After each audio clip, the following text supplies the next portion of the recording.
Welcome to our ITS and signal safety meeting. And what Frances is going to be discussing this morning is food sanitation. Her name is Frances Breedlove, and she is the section supervisor for the Wake County Environmental Services Food, Lodging, and Institution section. I'm going to let Frances take it from here. Okay, good morning. Good morning. So, as Kathy said, I work with Wake County Environmental Services, and we have several different divisions. We have animal control, who most everybody knows what they do. They intake of animals and adoptions and that kind of thing. We have a solid waste division that deals with the landfills and recyclables and stuff, how that's collected in Wake County. And we have a water quality division. Any of you who built a house or had to get a well permit or septic tank permit, or probably dealt with some of them, they do the well permits, septic tank permits, and that kind of thing. And then environmental health and safety is my division, and that's made up of my section, food, lodging, institution section. We do all the restaurant and other type facility inspections. And then the other section in that division is plan review on recreational sanitation. We do plan review for all restaurants and facilities before they get permitted, and we inspect public swimming pools. There are about 1,150 public swimming pools in Wake County, so it's a big deal in the spring and the summer with all those inspections. And so how many of you have ever worked in a restaurant? Okay. You been there when the health department came in? How'd that go? Okay. All right. One guy last time says, sometimes good, sometimes not good. I never saw one there at 9:30 on a Friday night, though. You never did? Never did. We do sometimes. Do? Yeah, we do sometimes. We have to do some off-hour inspections, so some places are only open at night, only open at weekends, and all these fairs and festivals. That's one thing I didn't tell the other group, but happen only on the weekend. So when you go out to eat, what do you think about? When you go out to eat, Great. Sanitation great. you think about sanitation grade. What order? What to order? And as I know, I got a little fourth grade class I talk to, and there's always one little boy in the back that says, "How good the food is going." Yeah. So, and then some of them say the price. So, do you think about it? The food's safe? Do you think about you might possibly get sick, from that food? Do you think about how clean the kitchen might be? I try not to. You try not to. Do you look for the sanitation grade? Yeah. Okay, good. Y'all are very informed citizens. Everybody looks for the sanitation grade. You've got high standards, so that's good. So our title is Environmental Health Specialist. People call us health department, health inspector, and other things that I won't repeat. But so we are authorized to enforce state rules. I'm a county employee, but we're authorized to enforce state rules. And this is the restaurant rules that we use. Before September of 2012, we had a small set of rules that was about as big as this, 30-some pages, and now we got 200.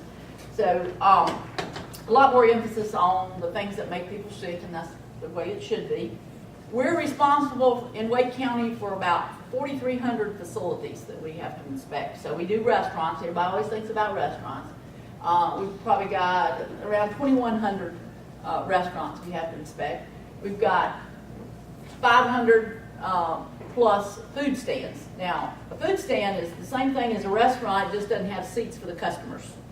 They have to meet the same rules as far as equipment and their processes and everything. So like the Snoopy's that you walk up to and they don't have seats, or the catering facility who has no sit-down restaurant, seats for the public.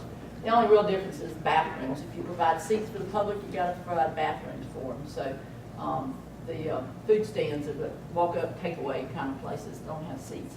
We do school inspections, the school building itself, the school cafeteria. They're both separate inspections. We do child daycare centers. Yes. What about food trucks? We're getting there. Really? Okay. Yeah. All right. We do mobile food units and push carts, and the mobile food units is what everybody calls a food truck. And that everybody is into food trucks right now. You know, you got food truck rodeos on TV, you got food truck rodeos in town. Everybody's wanting to open a mobile food unit. Then we've got the push carts, like you see downtown. Push carts can only sell hot dogs, so they can't do other foods. Mobile food units, depending on what kind of equipment they got and how they're set up, they can do, you know, a lot of different things. One thing that people don't know about those, they have to work in conjunction with a permitted restaurant. So they have to have a commissary that they go back to every day. They can't work out of their home or anything like that. We inspect meat markets and grocery stores. You'll see inspections there. Like in a big grocery store, we've got several different inspections, different permits in there. The deli may have a separate permit. The meat market will have a separate permit. And then if they steam the seafood, a lot of times the seafood market will have a separate permit. So some of these grocery stores have 3 and 4 permits. We do nursing home inspections, the facility itself as well as the kitchen. They're separate inspections. Hotels, motels, bed and breakfast. Pretty much food or lodging for pay is triggers us to have to issue a permit and do an inspection. People that give food away, like soup kitchens and these kind of things, or somebody doing sampling, that they're giving it away, they're not charging for it, then they're not regulated by us. If somebody presents themselves as a caterer and you ask for their permit or their license or their last inspection, you know, you got somebody's going to cater to your child's wedding, or you know, y'all going to have a meal here and you're going to get a caterer to come in. Beware if they can't produce a permit or you can't look them up on the website. You can look on our website and the information is there. You can look up the inspection scores for any of the facilities that we do. You can search and find the last inspections. Those are the comments on there that we leave on the inspection sheet. So you can actually see the comments that we made. And if you don't find them there and they can't produce it, then you call us and ask about it. People are not supposed to can't sell food from their home. We do not permit anybody's home because you know, they can't meet the requirements. You've got to have commercial equipment and all that. So we get complaints a lot of times. I told the other group, I'm watching a house right now that people have told that we've got the complaint that they're selling food. So you know, we've just got to investigate that. It takes a little while to check on some of these illegal operators. Do y'all bust little kids for lemonade stands? Just curious. Drinks and paper cups are exempt, okay? I'm not going there. Lemonade's not potentially hazardous, so we don't have to worry about that. Don't buy food out of the back of somebody's car. We have a lot of people that will drive around in their car and sell food out of the back of the van at these construction sites and stuff. So a lot of these job foremen are aware that they don't want their employees to be sick. I mean, they want them there working. So if they're home with diarrhea, they're not going to be able to be there working. So, and if you serve, like if you serve drinks in disposable cups, or like a bar or anything like that that serves drinks in disposable cups, then you're not regulated by us. But if you use multi-use glassware, like the mugs and pitchers that have to be, not the pitchers, but the mugs and glassware that have to be rewashed, then that triggers a permit on our behalf. A bar that sold drinks in cans and bottles and plastic cups and didn't do any food prep is not regulated by us. It's either the food, and you know, you make a sandwich, you put a hot dog in a bun, then you're doing food prep. You cut fruit, you're doing food prep, and that's where we get involved. Now, in North Carolina, the Department of Agriculture does some regulation of some types of food operations. Bakeries, ice cream shops that don't do any food prep, meat processing, canneries, all those kind of things come under the Department of Agriculture in North Carolina. And then prepared foods, like you're making sandwiches or making hors d'oeuvres or catering or these kind of things, that comes under us. So sometimes it's hard to determine who's responsible for something, because people are coming up with all kinds of different products and things that they build a better mousetrap, I guess. We inspect places from 1 to 4 times a year, and it depends on the type of facility it is. The ones that are low risk, like the bars with just glasses and no food, are 1 time a year. And then you move up to like your fast food places that everything comes in ready to cook. The frozen burgers, the chicken breasts are frozen. You slap them on the grill, you cook them, you serve them to the customer. Doesn't hang around. You're not. And so they're only 2 times. They're 2 times a year. And then you move up to and we give them a risk category, where 1, 2, 3, or 4, and that relates to how many times they get inspected. We look at their menu and their processes, and that determines what type of what risk they're given. Then you get risk 3s. Maybe they do breading and marinating of chicken or something, or they cut some things, cut their own cut and topping that. And they cook and cool no more than 3 foods, then they're 3, and they're 3 times a year.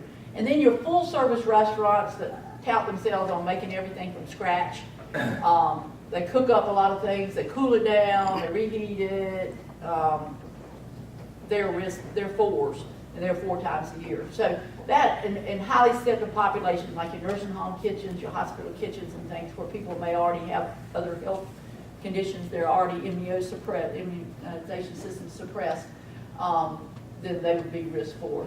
And that allows us to put emphasis in the places that we really need to. Before the new rules, everybody was 4 times a year, so why do you need to do the bar 4 times a year with just glassware? Yes? Are they announced or unannounced? They are unannounced. They do not know when, and they're 2 times a year, or 3 times, or 4, or whatever. But they're always trying to second guess, when we're coming. But each person has their own list of places, and they can make their own schedule. And sometimes I have in mind certain places in the morning and change my mind during the day, where I'm going. So they're totally unannounced. And we just deal with whoever's there at the time. If the manager's not there, the second in command. And we always have somebody go around with us if they can, so that they see the same thing we're seeing as we're talking about these things. Do you ever go unannounced where they don't know you're there and just kind of watch? Well, yeah, I mean, a lot of times when they don't know who you are, I mean, you can walk in and stand around for a while and you can see, type things. And sometimes we go back for different visits when we're not inspected. You can see things, and people always complain, well, why do you come at lunch? Well, we've got to do something during the day when they're busy. And that's when you see the things, is when they're the busiest. If they don't have anything going on, they all going to have good grades. There's nothing going on. Yes, sir. Not all the points that's given to the food vendors or restaurants are associated with, like, cleanliness. Is it something do they get points that's because they participate in like a school program or something like that? Okay, that's a good question that somebody asked about. You know how many see Channel 5 on Fridays where they all, yeah. And they used to say the 2 bonus points, but we don't count them or something. We don't feel that's part of the inspection. Before we got the new rules, if a manager or had been to a manager certification class, certified food protection manager class, and they had their certificate, their documentation, they got 2 bonus points. And so that's what you saw higher than 100. Now, that's not the case anymore. What the rules require now is that there is a certified food protection manager on duty at all times they're operating. So they need several people certified in that facility, or they lose 2 points. So if we go in to do an inspection, and let's say the manager is the only one that's been to the class, the certification, and you don't have to take the class anymore, as long as you can pass the test, and you're fine. But if they're certified and they have their certificate that proves that and everything, but they're not there that day, they're the only one. They're not there the day we go to inspect. you know, they're off, their day off or whatever, then they're gonna lose the 2 points for that. So, that bonus went away. And, we're past the grace period that, and they'll lose 2 points, automatically if they don't have somebody. And that's item number one. The one handout, yours is front and back, but that's the grade sheet, copy of the grade sheet that we use. And so you can see some of the things we look at. And that number one is, y'all's is white. And it's, that number one is that person in charge, PIC, person in charge, is demonstrates knowledge by having the certification. It's either in or out. You know, they lose 2 points or they've got it. If you look at some other item, let's say number 4, and you see we mark it in and out, and you see over there on the side, it's got a 2, a 1, and a 0 if we mark it out. What that does, that gives us some discretion as to how bad, what the severity of the violation was, whether it's repeated, you know, like it's the 5th time that I've told them not to smoke in the kitchen. You know, they're gonna lose the full points. You know, if you happen to walk in the first time and, you know, maybe new people or something there and you've never seen it before, and depending on where they were, you know, if they're hanging up the food or something, then yeah, you might, there are cases with some of the violations, we might mark it as a violation, but just make a comment. That's the 0. And then maybe we did that last time, and we come back and we see it again. Then we would probably take the half credit, and then the next time we come back, the same thing's going on, we would take full credit. Now there are some things in with the violations, more with the food and different things. If we see the first time we see the violation, hadn't been a violation before, and they can correct it while we're there, then we would probably take the half credit. Now we come back, and it's still a violation. We're not going to let them correct it on site again. You know, 3 months later, you should have fixed it and been doing it right. You know, by this time, then they're going to lose the full points. So that's why there's some discretion. And somebody asked in the group before, you see on Friday evenings on the thing, they'll have the crashing of the plates and how bad something is. They'll have a comment about it, and then they'll have a 95, and they say, how can they have that if they're, you know, all that going on be a 95? Well, it depends on what was marked off and the severity, you know, how bad. They're trying to be sensational because they want you to watch television. But you can actually look at the comments. I mean, we walk in and we see roaches. I mean, that's not, everybody thinks close them up, but that's not necessary closure. It depends on where they are and how severe they are, and have we been working on this before, and that kind of thing. But those sound real sensational when you put the little blip across the TV screen. And a large majority of our emphasis, of course, is put on the food handling and the things that, if they do those things wrong, can actually end up in making somebody sick. Yeah, it's nice to have pretty floors, walls, and ceilings, and we want them to be clean, but we're not eating off the floor, you know. We look at their food sources. Are they getting things in from safe food sources? You don't have a friend that slaughtered a cow in the backyard and they're bringing it in, or somebody goes out and picks mushrooms, or, you know, these kind of things. There's documentation that they have to provide of their food sources and where they get those. We're looking a lot at employee hygiene and habits and things. They have to have a health policy in place so that employees all know that there are certain symptoms that you have to report to your manager. You had diarrhea last night and you showed up to work today, or you had it this morning and you show up to work today.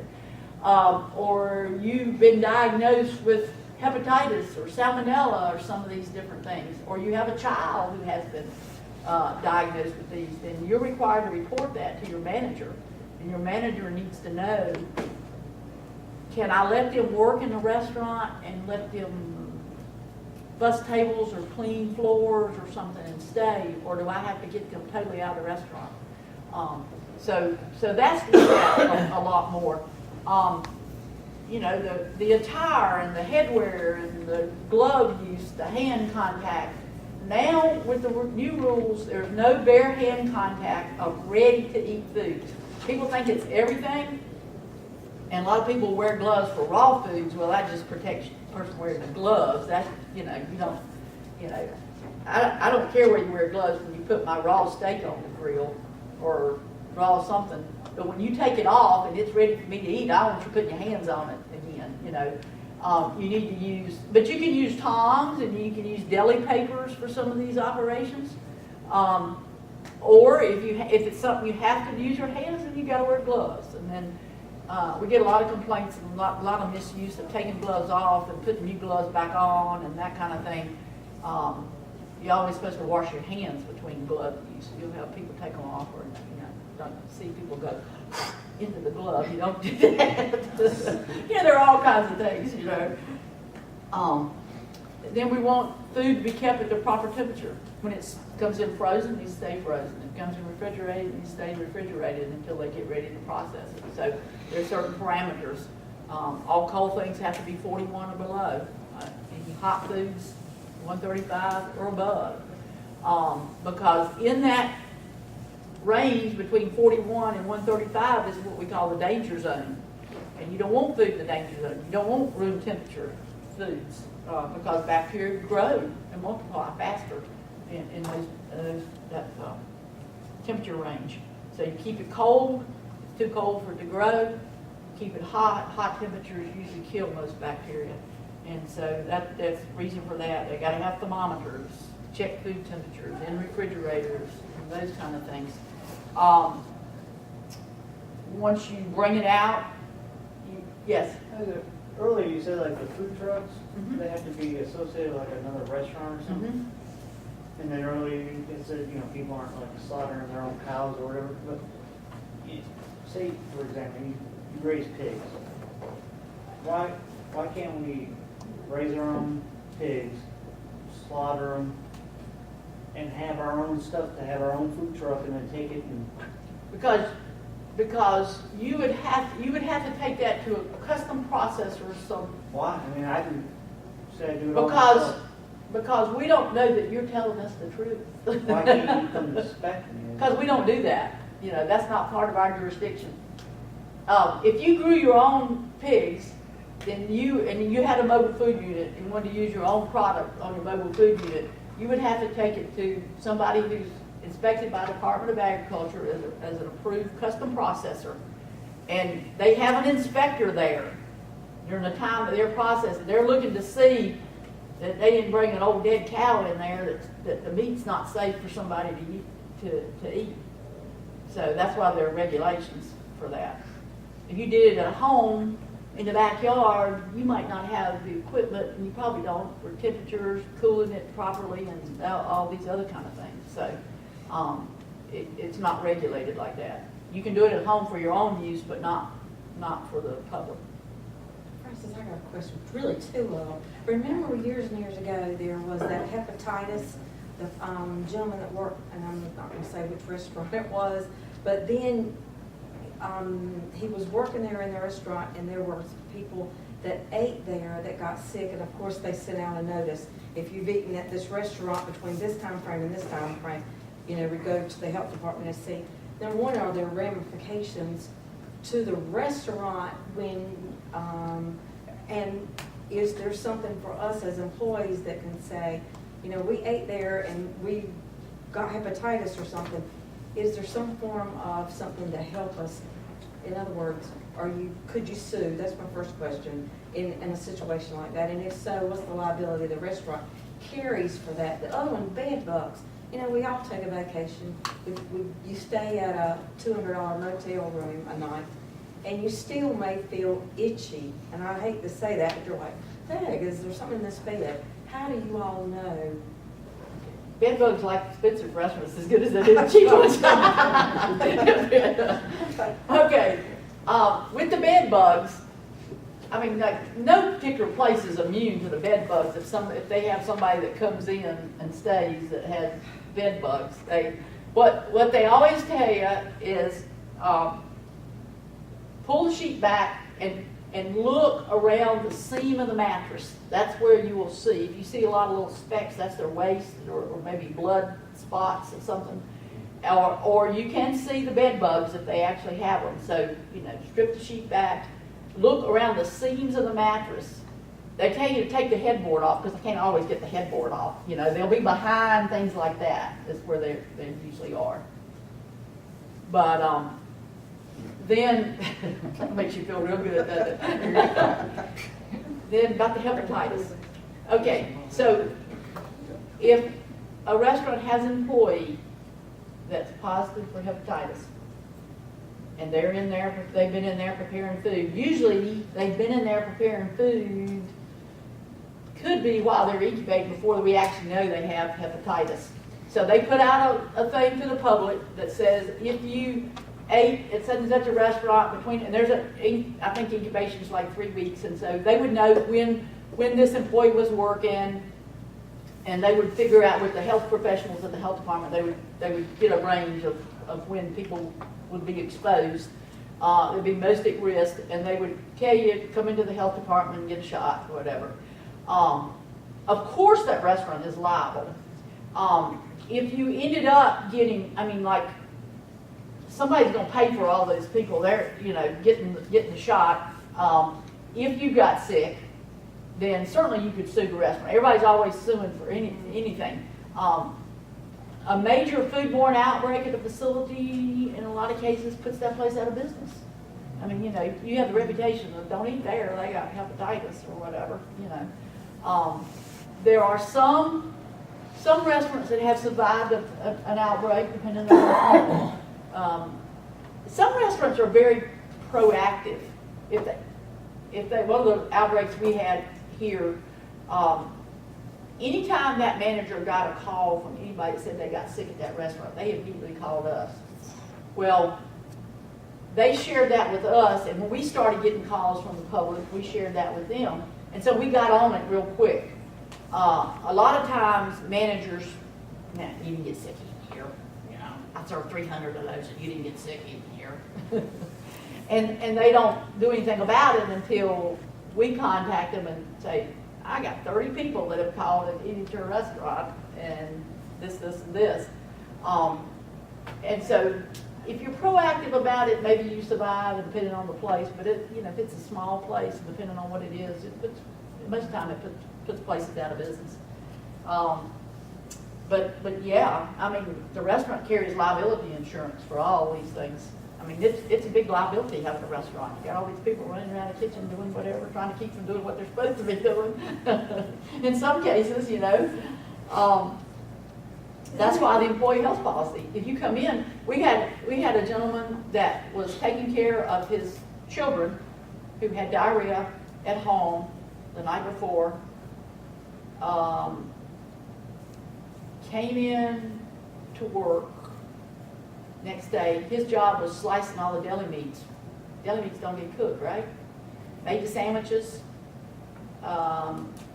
We got people that got sick, and then he later got sick himself. I mean, you know, it was norovirus, and you hear about norovirus in the wintertime. Norovirus is so contagious. It only takes 10 viral particles of norovirus to make you sick. So it can. That's why no bare hand contact, one thing, helps with those kind of things. If anybody's sick, and most of these are fecal oral, you know, you ingest it, you have diarrhea, you don't do a good job of washing your hands or whatever, and then you handle somebody else's food, so, yeah, that's the way it works. Well, that's why it's hard to determine what hepatitis A, because it could be, it's either you're not washing your hands properly or someone in the restaurant that washes their hands properly. Isn't it hard to determine if you're going to sue unless there is an outbreak? Well, yeah, you can't, unless there's an outbreak, you're probably not going to prove that. All these one calls we get that I ate at such and such a restaurant and got sick, we never, in most cases, can never prove that that really is. I mean, we get calls probably every day from somebody who says I ate somewhere and got sick. And they'll say, I got sick 30 minutes after I ate. Well, there are different incubation periods for the different types. Like hepatitis is long. It can be up to 3 weeks. Incubation on norovirus is 24 to 48 hours.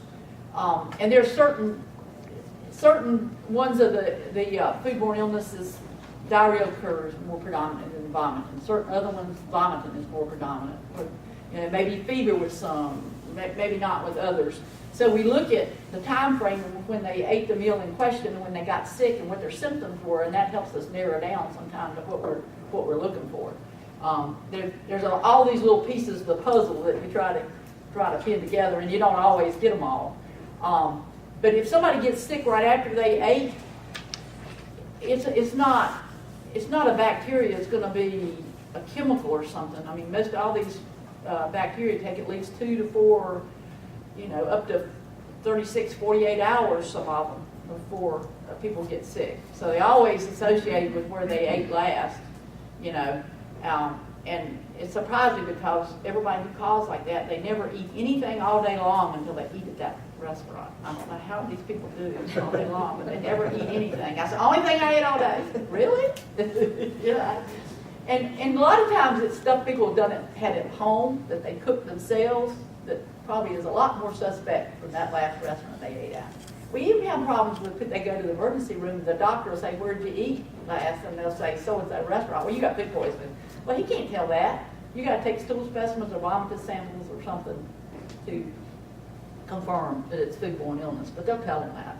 You look like you got foodborne illness. But we want to make sure that they cook food to proper temperature. I mean, there's certain, like everybody knows you cook chicken to the highest temperature, 165. You might cook steak to a lesser temperature. And so we're checking temperatures, making sure that those things are cooked to the right temperature. Once they cook things up, we make sure they cool them properly. You don't take a great big old pot of soup or something and stick it in the cooler in the reach-in without breaking it down or putting it in an ice bath or something. You want to cool it quickly.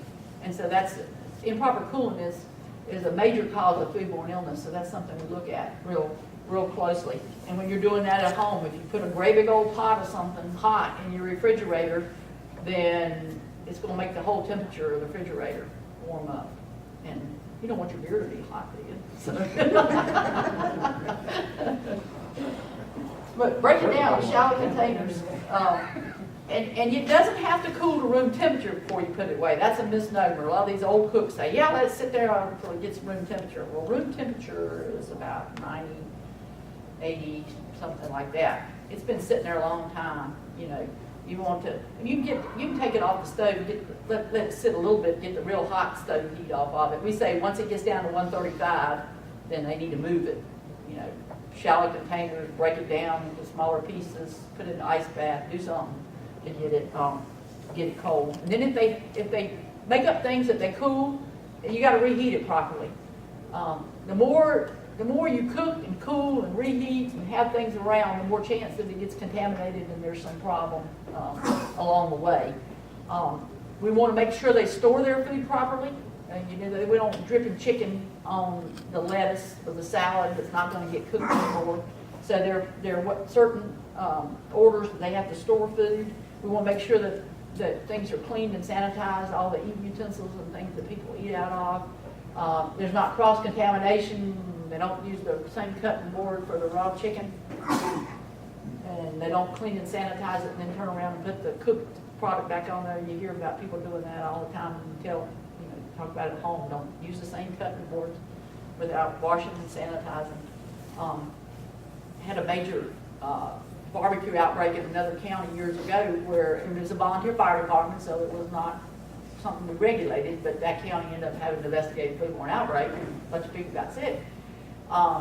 They put the pork, they put a big piece of plastic down on the table, chopped up the pork shoulders and hams and put them on the cooker.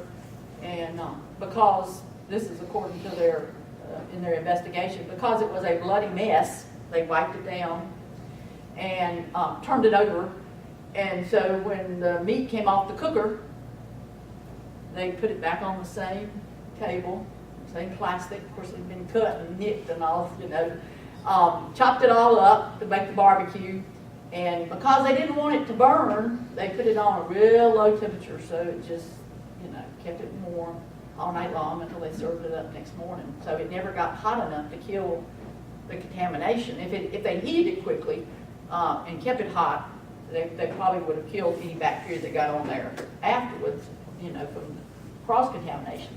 But they didn't do that, so they had a bunch of people sick. So sometimes it's just things people don't think about that they do that can cause a problem. We already talked about how the points are. These things that are on the front page are called critical violations, and when we find problems with these, they have to be corrected. Either we have to get correction while we're there, or like if we find food out of temp and we find out it's been sitting there for a good period of time at that improper temperature, the way to correct that is put in the trash can. And we throw away a lot of food when people don't keep it at the right temperature. Now, if something's, let's say it's improperly refrigerated, the cold temperature is wrong because the cooler's not working, then you know we can't stand there and wait until the repair guy gets there. We'll give them a time frame that they have to get that corrected, and then we come back. So we'll give them a couple days, 48 hours or something to get it depends on what it is. It can be, in no case can it be longer than 10 days. But if it's something major, we're not going to give them that long to get it fixed, and then we have to come back and verify that was corrected. The way the old rules were, we could mark them for food temperatures and go on, but now you have to get a correction.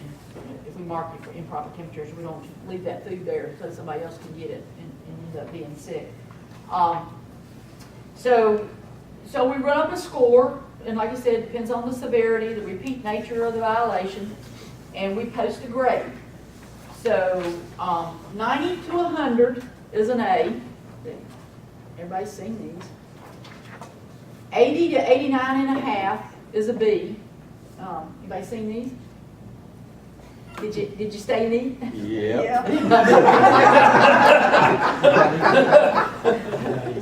And you know, some people will say the best food's in a B restaurant or something like that. Of course, I always say maybe the best time is when they've got to be and they're waiting for a reinspection. They can clean up the problem, take care of the problem, request a reinspection. The law says we have to go back within 15 days of the day they request it, unannounced again, but they know it's within 15 days. So they're cleaned up their way. That may be about the best time to go. Ask them if they call for a regrade or not. And then 70 to 79 is a C. Have you seen those anywhere? Once. Yes. Once. Did you eat there? I don't remember, I was a kid. Oh, I remember okay. it. And you see people, we don't see many C's anymore. I mean, there's so much emphasis on the grade now. It's on the web, it's on TV, everybody, you know. We used to have some people that were real proud that they had C's, but their customers didn't care either.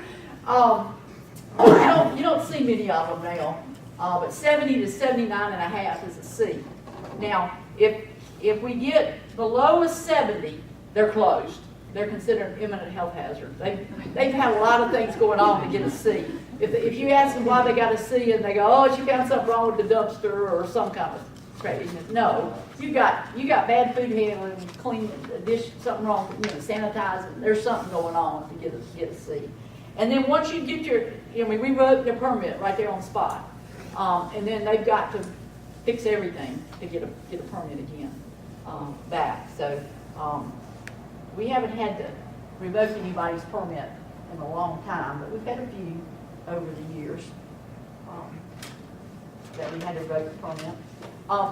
One of the handouts is some contact information. If you see major violations or things that are questionable in restaurants, you can certainly report those to us. Illness, hope you don't have to report any foodborne illness, but if you do, you can report those there. Any questions? I know Yes. you said, Oh, on the display of the sanitation grade, if you're doing drive-through and going to the restaurant, okay, good point. And I didn't tell the other group. This is supposed to be displayed in the restaurant in a conspicuous place designated by us. Okay, it's against the law for anybody to take this down but us and under our instruction. Now, unfortunately, these B's and C's, this paper is heavier than the A's because they fall down a lot.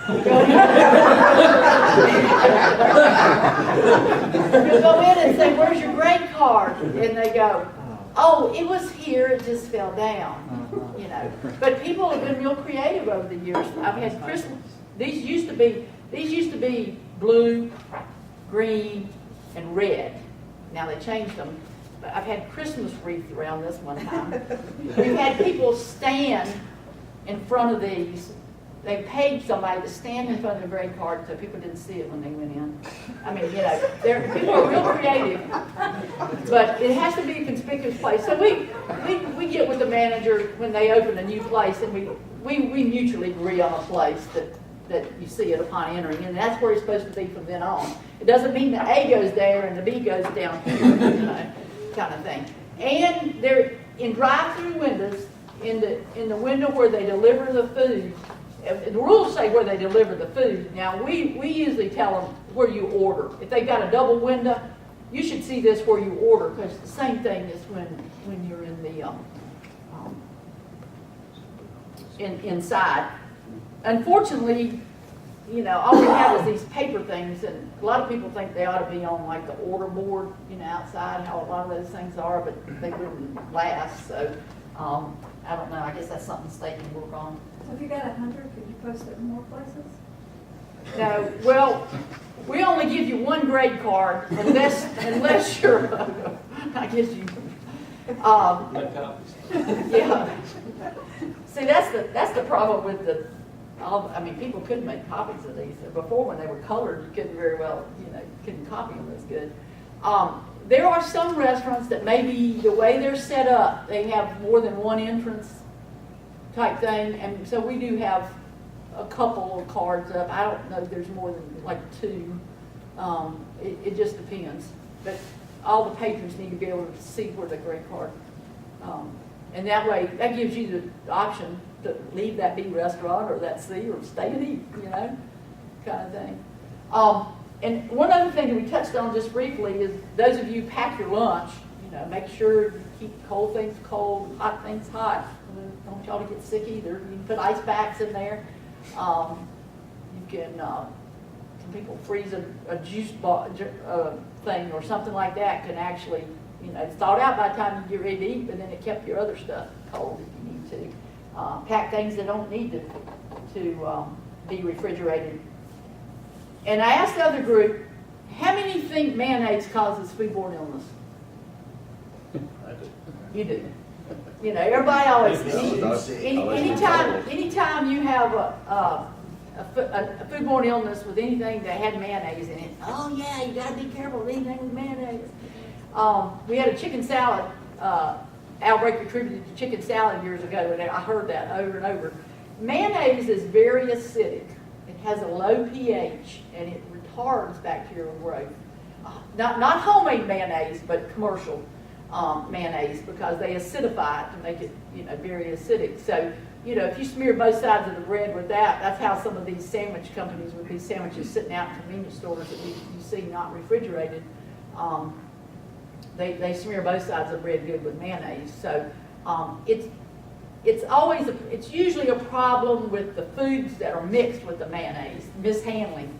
In the case we had, it was the chicken was mishandled before it didn't keep the proper temperature and got contaminated by an employee, and then it just incubated, and once they mixed it up with the mayonnaise and the other things, they just spread it all around. So so when everybody tells you that, now you guys know that it's not the mayonnaise that causes the problem.